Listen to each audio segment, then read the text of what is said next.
Welcome friend. আজকে আমরা English ভোকাবুলারির একটা গুরুত্বপূর্ণ টপিক ইডিয়মস অ্যান্ড ফ্রেজেস নিয়ে আলোচনা করব। ইডিয়ম অ্যান্ড ফ্রেজেস নিয়ে আলোচনা করার আগে আমাদের একটা কথা মনে রাখতে হবে যে এই ইডিয়ম বা ফ্রেজগুলো কোনো নির্দিষ্ট নিয়ম মেনে কিন্তু তার অর্থ প্রকাশ করে না, যার ফলে এটা একমাত্র না টেকনিক্যালি পড়লে এটা ক্লিয়ারলি কিন্তু মাথায় রাখা যাবে না।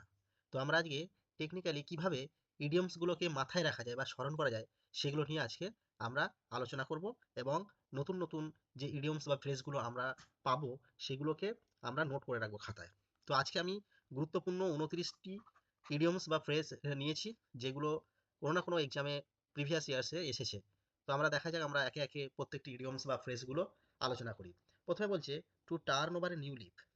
To turn over a new leaf এর মানে অনেকটা এখানে বুঝতে হবে নিউ লিফ অর্থাৎ নতুন পাতা, নতুন পাতা গজিয়েছে।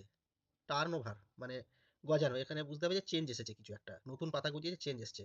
তাহলে এটার থেকে আমাদের মনে রাখার একটা উপায় কি, যে কোনো একটা নতুন পাতা গজাচ্ছে মানে পুরনো যে পরিস্থিতি সেটা পরিবর্তন আসছে। তাহলে আমরা এটা কিভাবে মনে করব? To change the old habits, এটার আনসারটা কি আমরা পাবো? To change the old habit, to change the old habits and adopt adopt new one। তাহলে নিউ ওয়ান্স অর্থাৎ ওল্ড পুরনো কোনো হ্যাবিট অভ্যাস পরিত্যাগ করে নতুন করে মানে নতুন অভ্যাস গ্রহণ করা। এটাকে আমরা কিভাবে ইডিয়মস হিসেবে পাচ্ছি? To turn over a new leaf. ঠিক আছে, নেক্সট যাচ্ছি। নেক্সট কি বলছে? A fair crack to the weep. A fair crack to the weep. Weep মানে গুরুত্বপূর্ণ সময়। এই উইপ কথাটা থেকেই আমরা এটা কিভাবে মনে রাখা যায় দেখতে হবে। Fair crack, a fair crack to the weep অর্থাৎ গুরুত্বপূর্ণ সময়ের একটা পরিস্থিতির সৃষ্টি হচ্ছে। তাহলে গুরুত্বপূর্ণ সময় পরিস্থিতি মানে কি? এমন একটা সময় যেটা খুব গুরুত্বপূর্ণ। তাহলে আমরা এটাকে কি হিসাবে লিখবো? এ পিরিয়ড যেটা কিনা খুব ইম্পর্টেন্স, যার কোনো গুরুত্ব আছে। তাহলে a fair crack to the weep, এটার অর্থ দাঁড়াবে কি? A period of importance. A period of important বা ইম্পর্টেন্স। ঠিক আছে, এইভাবে মনে রাখতে হবে আমাদের। তাছাড়া অন্য কোনো উপায় নাই আমাদের। A fair crack to the weep, এটার অর্থ কি? এ পিরিয়ড অফ ইম্পর্টেন্স, গুরুত্বপূর্ণ সময়। আচ্ছা, to talk once head of. To talk once head of, এটার মানে কি? হেড অফ করে কথা বলা। হেড অফ করে ওয়ান, যে কিনা কথা বলছে, এটা যখন মাথা নিচু করে কথা বলে কেউ একজন, তখন ভাবতে হবে কি সে একটু বেশি কথা বলে ফেলছে, মানে লোকে খারাপ বলবে, সেই জন্য সে মাথা নিচু করে বেশি বকবক করে ফেলছে। এরকম করে আমাদের মুখস্থ করতে হবে। তাহলে এটাকে আমরা কি বলবো? To talk excessively. To talk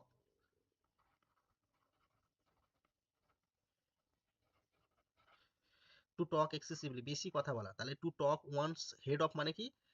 to talk excessively, বেশি করে কথা বলা। ঠিক আছে, আমরা নেক্সট ইডিয়ম প্রেস কি আছে দেখি। টু হোল্ড সামওয়ান ইন লিশ, এটা দেখি। টু হোল্ড কাউকে ধরে রাখা, টু হোল্ড কাউকে হোল্ড করানো। সামথিং ইন লিস অর্থাৎ লিস মানে এখানে তো দড়ি, লিস মানে দড়ি। তাহলে দড়ি দিয়ে কাউকে ধরে রাখা, এটাকে আমরা কি এটার থেকে আমরা কি মনে করব? না, এর আনসারটা লিখবো to restrain.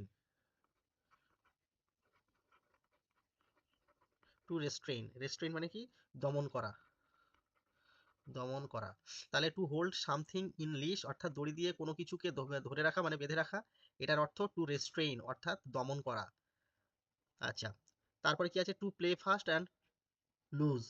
Play fast and loose অর্থাৎ যদি কি হয়, প্লে ফাস্ট দ্রুত খেলা হচ্ছে, ধরুন দ্রুত খেলা হচ্ছে, প্লে ফাস্ট অ্যান্ড লুজ। এটা কখন হয়? ক্রিকেটের সময় যদি আমরা দেখি, ক্রিকেট দিয়ে বিচার করি, যখন দেখা যাবে যে টিমের আর জেতার সম্ভাবনা নেই, কেউ একজন শেষে বোলার এসে নামছে এবং সে দ্রুত খেলছে, মানে চার ছক্কা যা পাচ্ছে ব্যাট চালিয়ে দিচ্ছে। তাহলে যখন দ্রুত খেলে তখন লুজ মানে উইকেট পড়ার সম্ভাবনা থাকে, হেরে যাওয়ার একটা চান্স থাকে। তাহলে এটা কখন হয়? আর কোনো ডিপেন্ড থাকে না, মানে কারোর উপর আর নির্ভর না করে এই কেসটা হয়ে থাকে। তাহলে এটার আমরা কি লিখতে পারি? To be আনডিপেন্ডেবল।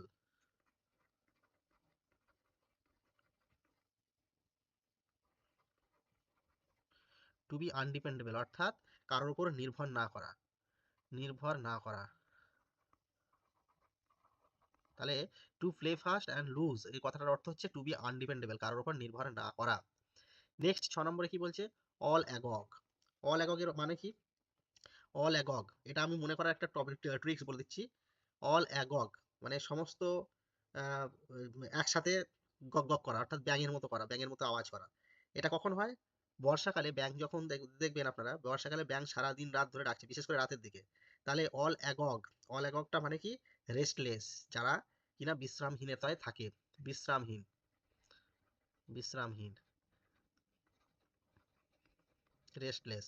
তাহলে অল অ্যাগগ, অল অ্যাগগটা মনে রাখার পদ্ধতিটা আমি বলে দিলাম। এটা হচ্ছে বিশ্রামহীন বা রেস্টলেস। নেক্সট আমরা দেখি কি আছে। এরকম করে মনে রাখতে হবে, তাছাড়া উপায় নাই। ঠিক আছে? এটা কোনো পার্টিকুলার যে মিনিং দিয়ে মনে রাখতে হবে তা কিন্তু করা যাবে না। এটা এইভাবেই মনে রাখতে হবে।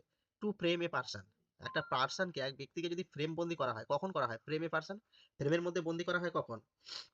যখন সে কোনো কিছু ভুল করে মারা যায়, তখনই তো সে ফ্রেম বন্দি হয়। তার সেই ফ্রেমে মালা চড়ানো হয়। তাহলে to make one appear guilty, to make, to make one appear guilty মানে কেউ একজন ভুল করে, সেই ভুলের মাসুল হিসাবে তাকে ফ্রেমে থাকতে হয়। ফ্রেম মানে হচ্ছে ওই যে যেটা আমরা ফটো ফ্রেম বলি। তাহলে টু ফ্রেমে পার্সন মানে কি? কোনো একজন ভুল করে, কোনো একজন ভুল প্রকাশ করে বা ভুল করে ফেলে। তাহলে to make one appear guilty, guilty থেকেই টু ফ্রেমে পার্সন হয়। এ ক্লোজ সেভ, এ ক্লোজ সেভ এটার মানে কি? ক্লোজ ভাবে সেভ করছে, পড়া সেভ, আমরা এটা অন্য কোনো ভাবে মানে মিনিং দিয়ে যাচাই করবো না। সেভ করছে ক্লোজ মানে খুব নিখুঁত ভাবে। তাহলে এটা আমরা কি বলবো? ন্যারো স্কেপ, মানে কি? পালিয়ে যাচ্ছে, লুকিয়ে পালিয়ে যাওয়া। ঠিক আছে? তাহলে a narrow escape,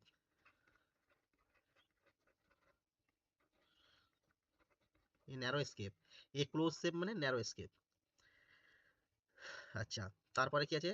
two keep one's head, to keep one's head মানে মাথাটাকে কিপ করা, নিচু করে নেওয়া। টু কিপ ওয়ান্স হেড, কেউ একজন তার মাথাটা নিচু করে নিচ্ছে। এটার অর্থ কি? এটার অর্থ হচ্ছে সংযত হওয়া, টু কিপ কালম,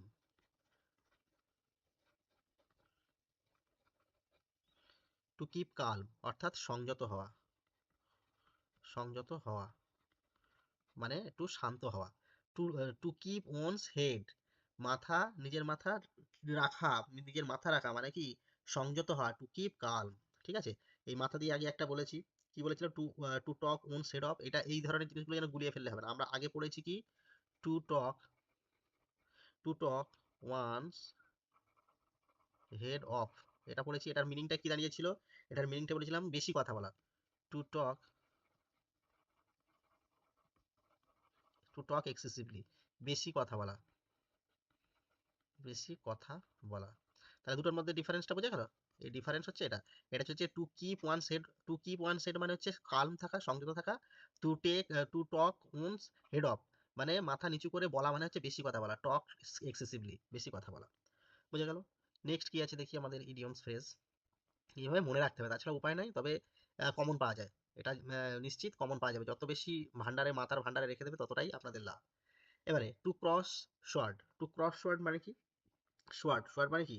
তরোয়াল, সোয়ার্ড মানে হচ্ছে তরোয়াল, তরোয়াল। তরোয়ালটা ক্রস করা মানে ধরো দেখা যাচ্ছে এটা একটা তরোয়াল, এটা একটা তরোয়াল, ক্রস হচ্ছে কখন? ক্রস হচ্ছে কখন? যখন কিনা ফাইট হয়। তাহলে আমরা এটা থেকে কি বলতে পারি? To fight. এটা সহজ ছিল। টু ফাইট অর্থাৎ যুদ্ধ করা, যুদ্ধ করা। তাহলে টু ক্রস সোয়ার্ড মানে হচ্ছে টু ফাইট, যুদ্ধ করা। তারপরে a snake in the grass, ঘাসের মধ্যে সাপ। A snake in the grass, ঘাসের মধ্যে সাপ কখন হয়? যখন কোনো ডেঞ্জারকে চিহ্নিত করা যায় না, রিকগনাইজ করা যায় না। কোনো ডেঞ্জারকে চিহ্নিত করা বা বোঝা যায় না, তাহলে এটা কি কি বলবো আমরা? আনরিকগনাইজেবল ডেঞ্জার,